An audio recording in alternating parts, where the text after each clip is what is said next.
Have you ever taken a photo of a scene where everything looked good, but the sky was just not that exciting?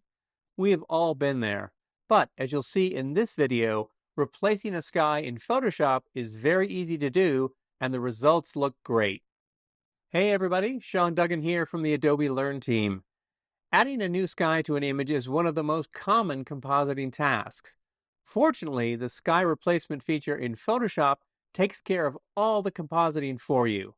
Let's see how it works.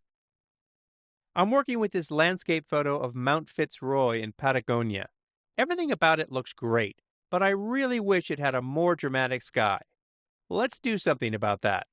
From the Edit menu, I'll choose Sky Replacement.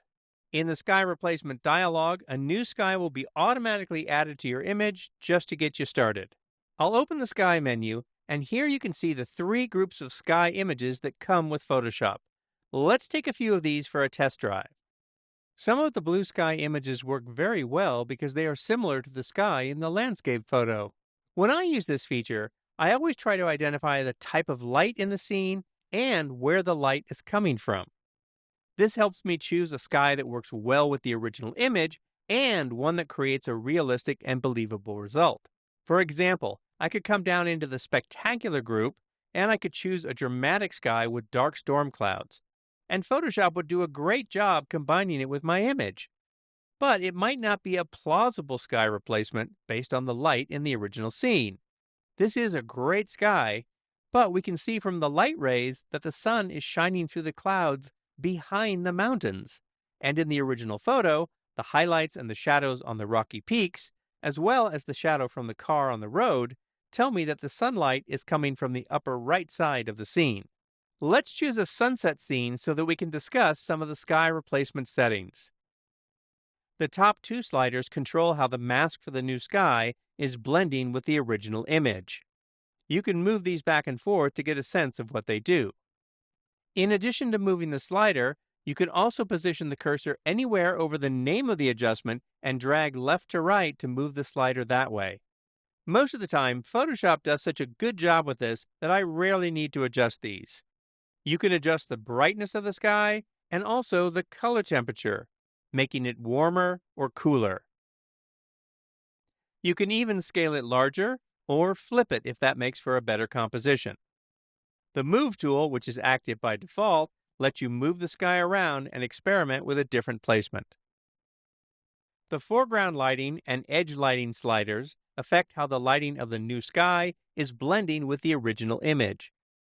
The changes that you see from these adjustments will be noticeable along the sky edge between the two photos. Finally, one of the most interesting controls is the color adjustment, which harmonizes the color in the foreground based on the color of the new sky. A value of 0 does nothing, and you can see the color balance of the original photo. But if I move the slider to the right, the foreground starts to take on some of that rosy color in the sky. With a more neutral colored sky, you won't see as much of a change, but it's very helpful with sunset skies. As beautiful as this looks, it's still not the right sky for this photo based on the light in the scene. So let's see how you can add your own sky images, which is really what makes this feature so useful. I never pass up an opportunity to photograph great skies when I see them, and this is where that practice comes in handy. I'll open the Sky Selection menu, and I'll click in the gray area down here at the bottom just to get out of the spectacular group that I'd already had active. And I'll click the folder icon to create a new group. I'll call this new group My Skies. Next, I'll click the plus icon next to the folder. I'll go out and find the sky I want to use and bring that in. In keeping with the flavor of the original photo, I'm going with a blue sky that has interesting clouds. I'll scale it a little bit larger, and let's drag on it to experiment around with some different placements. Overall, I think that this sky is looking pretty good with this scene, and it also passes the plausibility test. In the Output section, I'll choose New Layers, and then I'll click OK. And in the Layers panel, check out the Layers, Adjustment Layers, and the detailed layer mask that Photoshop has created and neatly placed in a sky replacement layer group. And the great thing about these adjustment layers is that they can all be further modified if you feel they need some fine tuning.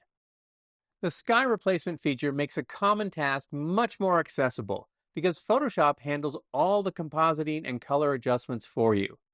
Now that you know how it works, give this a try on your own photos where you need to jazz up a dull and boring sky.